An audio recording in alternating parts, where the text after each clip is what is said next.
Welcome to the Texas Oil and Gas Podcast, the show dedicated to bring you the news from the oil patch deep in the heart of Texas, with your host, Ryan Ray and Josh Shelton. And we're back with the Texas Oil and Gas Podcast. We appreciate you tuning in to today's episode. This is episode 229. Episode 229. I'm your host, Josh Shelton, friend and co-host Ryan Ray. Ryan, good morning. Good morning. Oil is coming down. Nat gas is down. What'd I think you oil is do? actually. What did you do? It's all Stu's fault. You- Stu did it. Did you? Stu. It feels like you ordered the code red. What's going on here? Yeah, I don't know, man. There's a report that came out, which we'll touch on that, about a warm winter coming up that really hit natural gas pretty hard. I don't know, man. I was expecting nat gas and oil to just keep coming up through the end of the year. Yeah, so looking at it right now, on February 26th, nat gas was at 547, basically 548, you can call it. And then today, at the time of this recording, it's at 366. I mean, that is the stunning drop over the last couple of weeks. And so it had a little rally last week. It kind of looked like it was turning courses, got to 413. But man, 366 WTI is, let's see here, from the same time period when it took the plunge. God, it was up on November 25th at 78.39. Of course, right now it's at 68.02. A little bit of a rally this morning. It's crazy because you're sitting here thinking, okay, the market looked like it was in a good spot. Things were going good. And one of the things we talked about for so long on this past year, basically, is that you have really good numbers with 70 plus oil and you have 5 plus gas. Of course, these aren't bad numbers, but it makes those Permian wells really, really lucrative if you can get out there and drill them. And of course, it's not like 68 and 3 is the death knell, but it makes you wonder going into 2022 if this will cause some folks some hesitancy. And I've got a question I put out on Twitter for Anas Alhaji, who will be on the show here in just a few moments. And the question was, we'll get his take on this. Where is it? Yeah. By the end of the year, what's more likely? The oil ends up over 70 or under 60? Now, I suspect he's going to say over 70, but that's why we have the good doctor on to teach us those things. So, man, it's been good week. Oh, I guess we should tell people this is our last podcast of the year, right? So we'll be back January 10th. I have some travel next week, taking off a couple weeks for the holidays. So January 10th is the next time you will hear our lovely voice, which reminds me, Josh, for folks to leave a 5-star review. We got one in last week from Randall W. Martin. Great informative podcast. Gents, thanks for all the great oil and gas podcasts. I love the dialogue on current events, market analysis, and policy issues for our industry. Take care. So thank you. I suspect, Josh, with a few weeks off, people should drop 200 to 300 5-star reviews to bring us back, right? Encourage us to come back after New Year's. Hey, we're going to do like the congressman. We're going to go on a we're going to be holding off for a raise Yes. 5-star reviews. Yes. Yeah. Or like a band. Like, me and my son went to see Styx the other day, and so they play the last song, they walk off, they turn the lights off, and the crowd just roars to bring them back for the encore. So we, to do a 2022 encore, we need a plethora of 5-star reviews. 200 to 300 should do it. So something like that. So, one of the questions that we've been having, Ryan, is at what price does natural gas become more profitable to invest in Bitcoin versus, sell it or flare it? And so, I mean, as natural gas starts to go back down, I wonder how it's going to shape what's going on in the market, just how the market works. It's interesting to think about. As I know, going back a couple of years ago, the natural gas was so cheap that it was more of a pain. So Bitcoin this morning is trading at 48.9, so it's down too. It's not like it's it's not. It was up to 58 or something like that. Yeah, it was up there. 65. I think it's kind of 67 somewhere where it peaked out about a month ago. We actually got a Bitcoin fund over at Jubilee. I don't know if I told you about this or not. So we're launching a Bitcoin fund over at Jubilee, and so it's a interesting deal that Tim pulled off, and so we'll see we'll see how that pans out. But to your point about all this, I'm working on a project right now, and one of the things that we're looking at is generating power with hydroelectric dams. And we have a group that wants to put Bitcoin miners on the dams, for the power, right? And Mm, so we're going out next week to kind of sit down and have a talk with them about where those margins are at, because at some point, if Bitcoin goes to 100,000, well, it makes a lot of sense to put the Bitcoin miners to sell the electricity and all that kind of stuff. But if it drops down to 5,000, then it doesn't make as much sense. And so those are the things. It's not just the price of natural gas; it's also the price of Bitcoin. And I don't know. I'm sure if our listeners know, maybe there's a website that regionally tracks, the price of Bitcoin versus the price of natural gas, and when is it more profitable to do either. And of course, there's a multitude of miners and all that kind of stuff that makes it um, a little more interesting. I think Anas is in the green room back there, but I don't see his camera on, so I'm not sure if he's quite ready for us or not. But we'll give him another second. So yeah, Josh, it's funny though.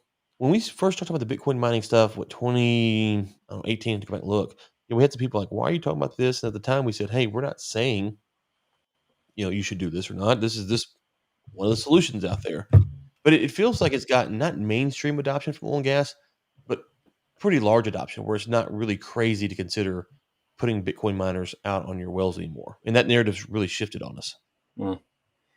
Well, in addition to some of that Bitcoins, the questions I have about that, there's also just the question of how much drilling will be taking place in the Permian as these prices go up. So I think the JP Morgan had projections that 2020, by the end of 2022 is supposed to be $125 a barrel, and that we were going to see $150 a barrel in 2023. With oil prices there, how much drilling is going to take place in the Permian, and how much excess natural gas is there going to be, depending on how those prices continue. Because if they get that high, the margins will be there for a lot of these companies. Yes, sir. Yes, sir. And I see Anas is in the green room working on, I think, a technical difficulty with his camera. So we'll get him on here in just a second. If you can hear us, we can bring him on. Let's go ahead and bring him on here. Dr. Anas Alhaji, can you hear us, good sir? No, he cannot hear us. So he is working on it. Okay, so yeah, a lot going on there, and we'll let Anas get figured out what he's got going on. So I think, go ahead. Go ahead. Sorry, I'm sorry. I was going to say there. Oh, that I mentioned that report just a moment ago. So this article was written on December 4th, so 2 days ago. It mentions a session that was held on Thursday last week, and it was a major reversal in U.S. weather forecasts. And the headline is that it's crushed some of the world's largest commodity traders. So that's one of the things that we've seen really hit the natural gas. So if someone wants to take a look at more of what happened with this weather, it goes into a lot more of what we're going to get into today. But there was an expectation of it being a bit colder this year than what now weather forecasts are saying. And it's really hitting the natty gas.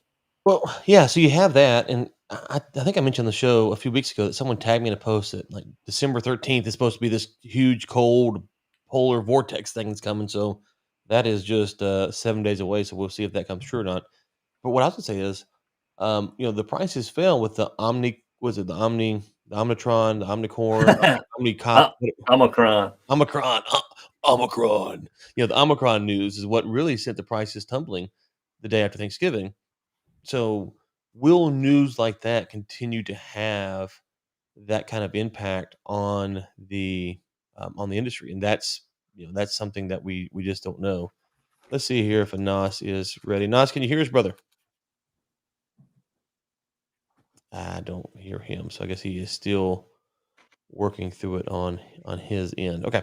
So the Omicron. So you mentioned that, Ryan. So I know people come here to get their COVID news. Obviously, this is what else would they come here for? So I've been doing a little bit of research on it.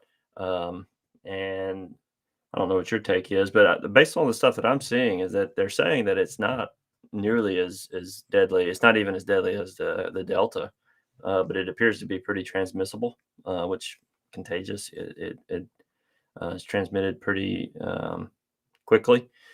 There was, I think even Fauci, who I'm not a big fan of, even he came out and said that it didn't appear it didn't appear to be a major concern, which he may say something really opposite tomorrow. But just based on what I'm seeing now, I'm not seeing things that should give us great concern. I think it's more, my concern is nations overreacting, governments overreacting to it, that may actually hurt the industry more than yet. Yeah, well, that's kind of the question that I have is, we saw the sell off, and there was big kind of panicky news surrounding it, and then by and large, I see him now. I think he's here. I think he's ready to roll. Give me a thumbs up if you can hear us, Anas. Let's see here. There you are. Can you hear us, Anas? Yes, I can hear you. Do you hear me? Yes, Yay! There you sir. go. Yeah, Lovely. good morning. I got a new camera and it did not work. That's okay. That's okay. No worries. How's it going, sir? I'm doing very well. How are you? Good, good, good. Looking sharp this morning. Thank you. Okay, well, we've already teased this a little bit. I put a poll out on Saturday, I guess it was, and I said, this is the question we wanted to hear from you. By the end of the year, obviously WTIs we're talking about, is oil more likely to end up over 70 or under 60? I am not going to get into that, honestly. And the reason why, because what is really the difference between like 59.99 and 60.01? No. Over 70 or under 60. Well, So 71 or 69. 59. Okay, the same logic. It's like 69.99 versus 70.01. Well, I think so I think from the US producers, when you get below 60, they start to, I don't know if panic's the right word, but a little bit of concern that the prices are going to get too soft, right? So 59 and below is soft. Over 70, you feel pretty good. 60 obviously is probably more likely where it's going to end, but that $10 spread, at least from my experience, is it feels where the narrative changes when it gets sub 60. You don't agree? I think the importance of what you are saying, let me adjust this a little bit here. The importance of what you are saying basically is really about hedging, where those companies hedged and how that delta gamma hedging, whatever that is, how it's going to work if prices decline. I think that's really what the importance of what you are trying to accomplish out of this poll. That with hedging, if prices decline below a certain limit or certain number, and that difference could be 1 cent, and that's why I emphasize the idea of 69.99 versus 70.01, that it's just a computer threshold, and that can cause all those problems. So all of a sudden, in a sense, and I try to explain this to my readers in Arabic, that the issue here is this: that since the share revolution, we have new financial instruments in the oil business that started affecting the global oil market that we did not use before. The fact that we have all those small and medium-sized shale companies that are hedging, they are influencing the whole global market. No, well, that's very true. What has been your read on companies hedging for 2022? Well, I think a lot of companies hedged above 65, and that it's always a concern right now, because the problem is the other side, especially based on the type of hedging. If we're talking about options in this case, the other side is going to protect their bottom line, and the only way to protect the bottom line basically is just to sell more contracts. And if they sell more contract, that means prices will continue declining. And with all this, with all the algos and computer programming and all this stuff, that's going to lead to more volatility than ever, regardless of where they are hedging. So they can protect the bottom line, but volatility in the market will increase substantially. Okay, I want Josh to hop in here right after this, but when we were just discussing the price drop, so natural gas was sitting at 367 right now, WTI at 68. It all kind of fell on Black Friday, at least here in the U.S., and it's kind of been on a downward trend. How much of that is the market responded to the news of a new COVID variant, or how much of that was, you know what, maybe the price was a little bit inflated, and so this is a good time for a sell-off?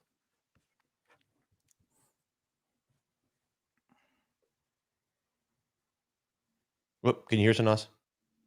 Are you talking to me or Josh? I thought. No. I'm sorry. Yeah, I want Josh to. I was just telling. Yeah, Josh. I wanted Josh to hop in for the next question, but I want to do that for you. Go ahead. Sorry. No, that's fine. I'll wait for Josh. I thought the question was for Josh. So No. So no, I'm sorry. I was telling Josh to hop in to ask the next question after you answer this one.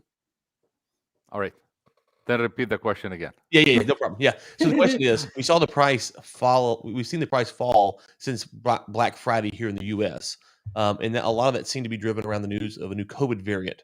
My question is, how much of that was really driven by the fear of a COVID variant, or how much of it was because the price was a little bit inflated already and it was a good time for a sell-off? Well, let's start from the beginning. The beginning basically is prices were already high and oil was overpriced anyway before Friday. And we had several factors, and I'm talking about market forces affecting the market and pushing prices down. Some of the factors are not known to many people in the market. For example, we already know for a fact that China was able to build up or rebuild its coal storage back to almost record high. Now, what coal has to do with oil? Well, all this increase in recent weeks happened because of what they called gas to oil switching. Why we have gas to oil switching? Because gas prices are very high. I'm talking about natural gas, by the way. I'm not talking about gasoline. Because natural gas prices, especially LNG, are high. Why they are high? Because we have problems in the power sector. Why we have problem in the power sector? Because of coal. There are several problems in India and China. And on top all of that, we ended up with flood in the coal mines. So we already have problems, and then we have the flood. And as you know, if you look at the coal contracts, moisture basically is there is a clause about moisture. You cannot exceed that moisture. So even when the rain is over and the flood is over, still the moisture in the coal is very high. So they couldn't solve this problem quickly. Now they are able to do that. So once they were able to rebuild their coal sector, then or the storage, then they are able to provide electricity. They don't need that much gas, and that means the gas prices has to decline, and therefore I don't need to switch from gas to oil. That's number one. So I already have forces in the market. Of course, we have increase in U.S. Oil inventories, and we have the SPR story, etc. But we have another story because we were saying you are already familiar with the story that if the market, the coal and natural gas markets continue to be tight, then we are going to see a lot of private generation. And private generation, especially in China, is going to lead to large increases in diesel, and we will not know the amount until after the fact. Well, all of a sudden, that private generation just disappeared. So the demand for oil, generally speaking, declined. My estimate is by about 800,000 barrels a day just from the issue of coal. So that was already before Friday. Then the trigger on Friday was the Omicron story in the morning, and that made the situation worse. And then we moved on, and then the head of Moderna basically said, "Oh, whatever vaccines we have they are not as effective," and that really kind of enhanced that sentiment in the market. The idea that we are going to go to $40 and $50 oil at this stage is difficult to see. At the same time, the idea that we'll go to 100 and 125, like some people are saying, is difficult to see too.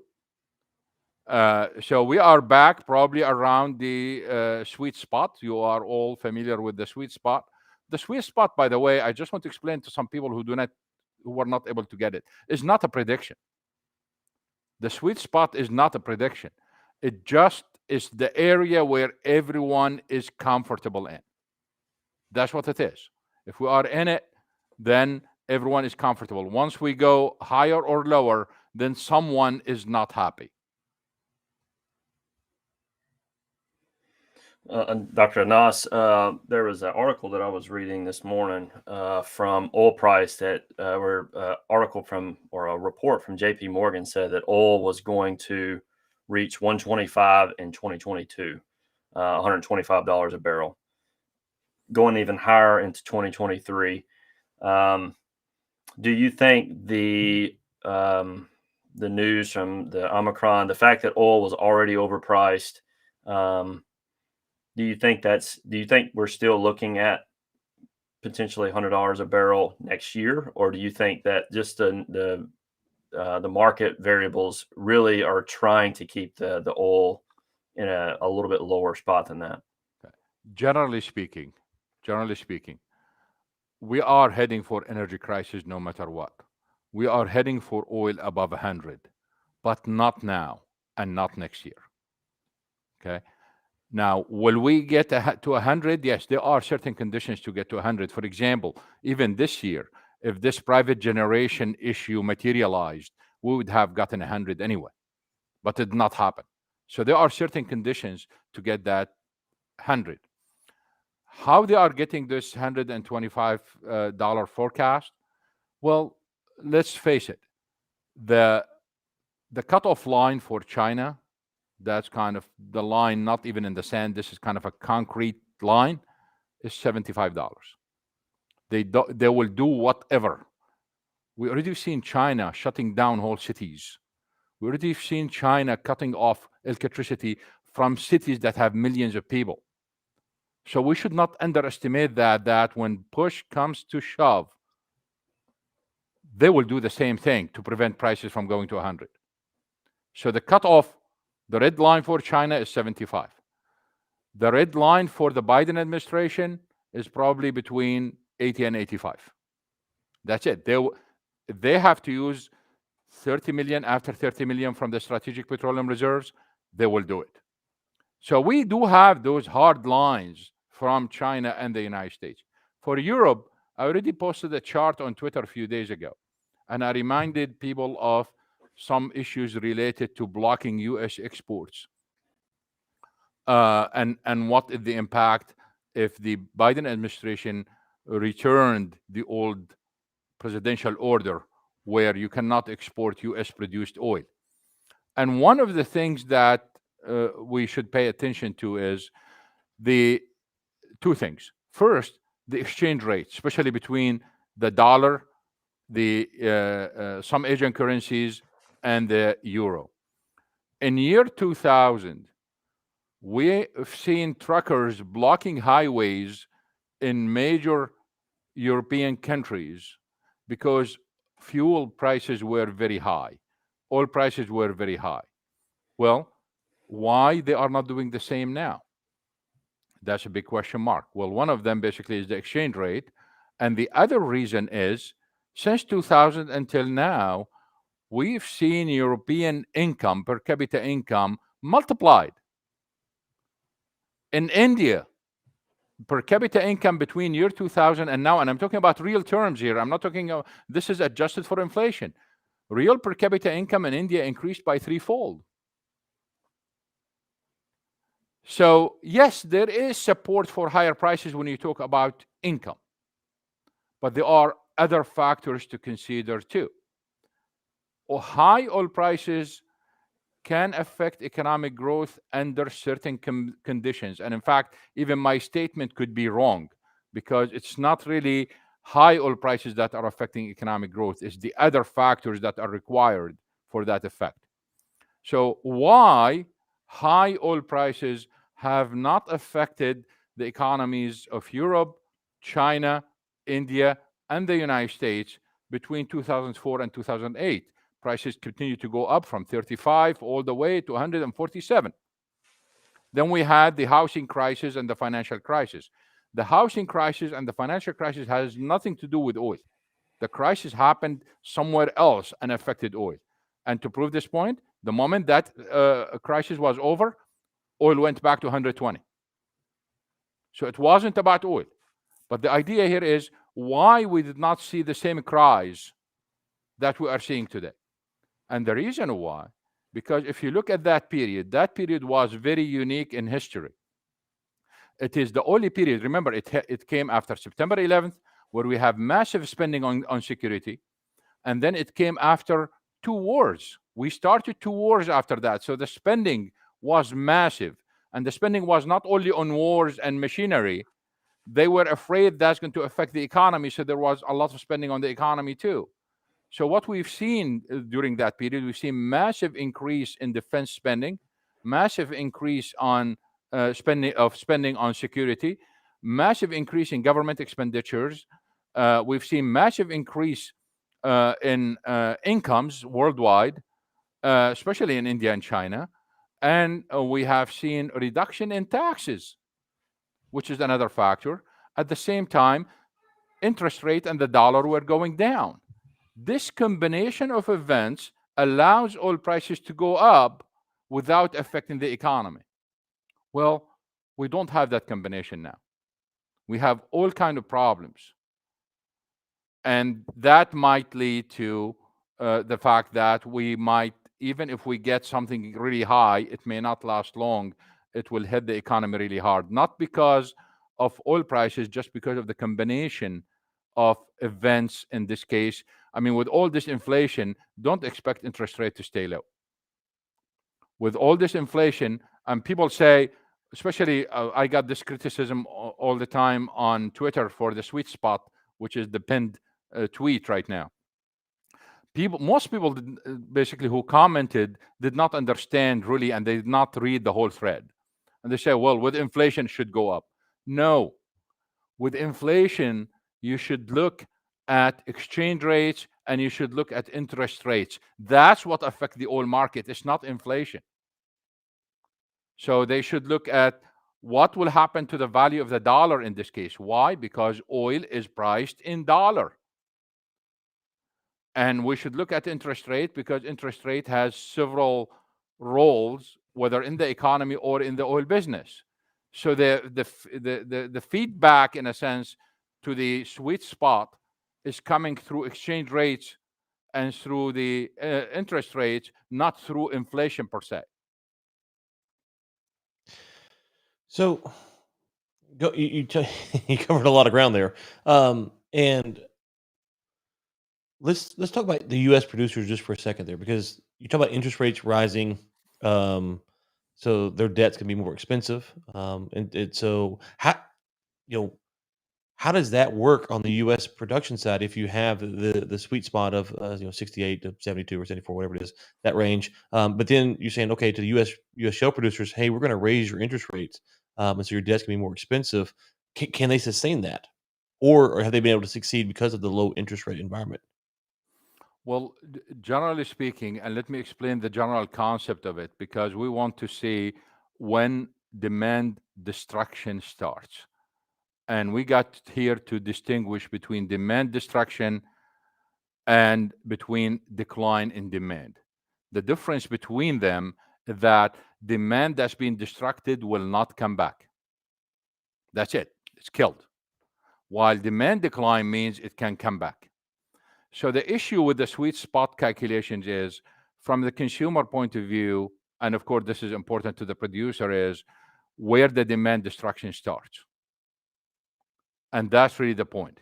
On the other side, in terms of production, I want a level where I can guarantee continuous investment.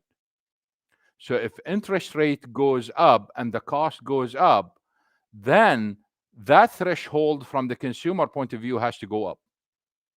And therefore, the sweet spot will change. It could get tighter or it could shift as a result of that, because the whole cost structure might change in this case, and I need a higher price. What we've been seeing in shale in the last 10 months or so is that this, even if you assume increase in capital cost, the improvement in or the efficiencies that we gained in the last few months basically were huge. And most of that efficiency basically came. And people say technology, it looks like mostly a management efficiency than technology. So that's what changes the sweet spot calculations, that the cost will go up. Okay, two other things that will get you out of here. First, crude quality. You've talked about that for years now. Give us an update of where we're at in the crude quality discussion going into 2022. Are we over? Is too much U.S. oil out there? Not enough? Are we in the sweet spot, if you will? The major decline in U.S. oil production because of COVID since March 2020 literally eliminated the largest part of the future impact. Remember, the International Energy Agency, or let me say the International Environmental Agency, Exactly. has said in 2018, they used kind of a journalistic term when they said shale is going to have explosive growth to please Trump, so Trump will not cut their funding. So they were expecting that shale is going to add another 3-4 million barrels above the old level. And that's where the crude quality issues comes in with those additions. Now with the decline, we don't have that problem. The problem right now arises if some Democrats in the Congress and the Senate got their way and convinced Biden to issue a presidential order to ban U.S. crude exports. The word crude here is very important. If they ban exports, then crude quality is going to hit really hard in this case. And the reason why, because we are exporting this on average like what, 2.8 to 3 million barrels a day of export, sometimes more, because U.S. refiners do not want that oil. It's light sweet and condensates, and they don't want it. So now you lock it in. Who is going to take it? So that's where crude quality basically hits. And all of a sudden, the refining wall that we did not hit in 2015 because Obama allowed exports at the end of 2015, the refining wall that we did not hit in 2015, we will hit in matter of days if Biden blocks exports. Right. So what my expectation, and this is kind of funny when you think about it, I think some people in the Biden administration know exactly that's the case, but they need to satisfy certain groups and certain people. So they might end up doing this. They might end up banning exports to show their own people that they care about people and they care about incomes of those people, and they don't want them to pay that much gasoline, and they are going to teach OPEC a lesson and all that stuff. Well, two things here. The first one is the moment they do that, they are going to do something else, which is redefine what crude is. Oh, yeah. Yeah. So once they redefine crude, U.S. Can export it again. exports will not change much. Right. Okay. We continue to export crude in a sense in the form of condensates, but the media is going to report that oh, we stopped crude exports, and what we are exporting is condensate. Guess what? My grandmother, your grandmother, does not know what condensate is. Right. They think it's some scientific term, and it has nothing to do with gasoline. Well, that would make Big Orrin happy because he always jokes that we don't actually have oil here in the U.S. So he would love nothing more than to have the U.S. to export condensates, not oil. That would make his day. So two, correct. The other point, which is another, there will be some decline because we are exporting some of the oil from the Gulf of Mexico, which is kind of light crude, but not extra light. So there will be some reduction in U.S. crude exports. And what that's going to do to the world, that's going to raise oil prices worldwide. Exactly. And if it raises oil prices worldwide, then U.S. refiners are going to have a feast. I can tell you, the first action I will do if they decide to ban exports, is to sell all my stocks in everything and buy refining stocks. Why? Because they are going to buy the cheap crude. The price differential is going to go to $10, $15. Wow. They are going to buy the cheap crude and then export the gasoline because gasoline is not banned. And just like what happened earlier in 14 and 15, their stocks are going to triple. Literally, they are going to triple because of that. So we are going to see refiners basically having a feast in this case. Now, some people suggested that they might block gasoline exports instead or with it. That will be a disaster. Why it is a disaster? Because if the objective is lower gasoline prices, what refiners are going to do? Just lower utilization and switch to other products and export other products. And in this case, we are going to have less gasoline and higher gasoline prices. Okay, all right, we're up against the clock here, so we have a listener question that I want to get to you, and then so this make a general yes or no. Going into 2020, do you think U.S. shale will stay even more disciplined on the capex budgets? So generally, yes or no. Do you think they will? Say the year again. 2022, next year. Okay. It's going to be disciplined, but we are going to see an increase in production. Okay, and then the final thing is natural gas is sitting at 367 directionally. Where are we at? We're going up, down, staying in that area? Flat. Okay. All right, Anas Al-Haji, the great Anas Al-Haji, I should say. Apologies. Where can people find you at?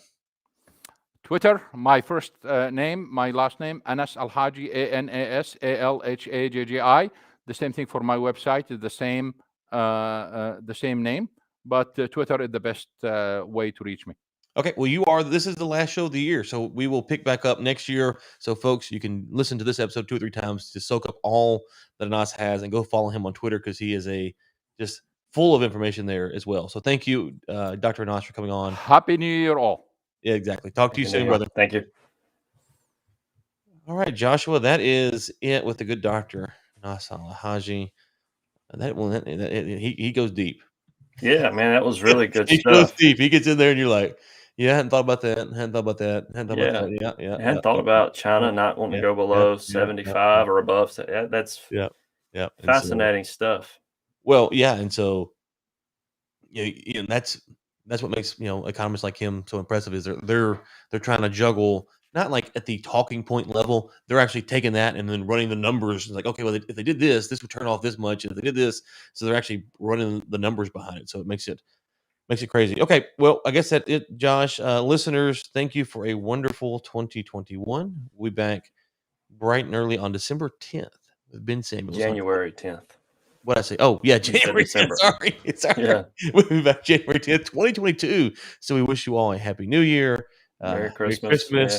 And with that, we'll talk to you next year. Until